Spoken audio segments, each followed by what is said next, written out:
المباريات هذه الجوله الافتتاحيه من البطوله الوطنيه الاحترافيه.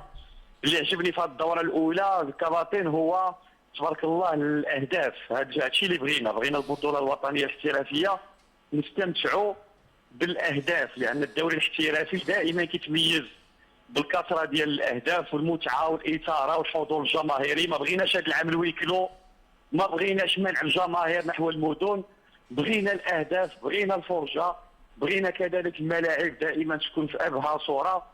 في انتظار ان شاء الله افتتاح ديال الملعب ديال طنجه، كذلك مركب الامير مولاي عبد الله بالنسبه للبطوله الاحترافيه، باقي الملاعب الاخرى باش يكون عندنا الدوري فعلا احترافي بمعنى الكلمه. كنحيي كذلك العصبه الوطنيه الاحترافيه على هذا الميثاق الجديد اللي مهم بالنسبه للانديه على مستوى الحكامه، كذلك ادراج هذه الجوائز ديال الحكامه لخدمه العصبه الانديه باش تكون هناك واحد التدبير اللي هو عقلاني لتدبير ميزانيه وماليه الانديه.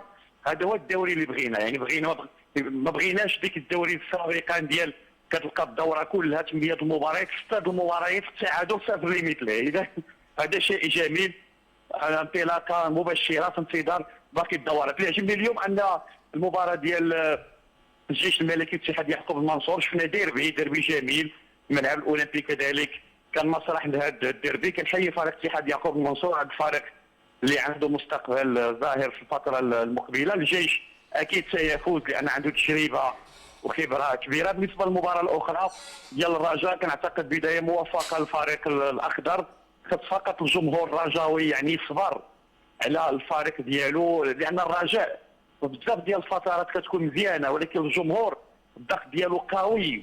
اذا خص الجمهور الان يصبر. كنظن الان واحد التدبير اللي هو جديد بالنسبه للفريق الاخضر، يعني خص فقط الجمهور يصبر عليه. وكنتمنى من السلطات مدينه قنيطره يكملوا الملعب ديال قنيطره لان غيكون جوهر. انا كيفكرني في الملعب ديال ايدونيزي ولا الملعب ديال فينيزيا ولا الملعب ديال خاصه الملاعب في الكالتشيو في ستيري ا عندها نفس الستيل. انا كنتمنى ديك الملعب يكمل لان فعلا غيكون جوهره بالنسبه لمدينه قنيطره. اذا على العموم دوره اولى ايجابيه في انتظار المباراتين اللي بقاو غدا، وكنتمنى الدوري يمشي بهذا النسق، تكون فرجه وتكون اثاره ويكون تشويق وتكون الاهداف.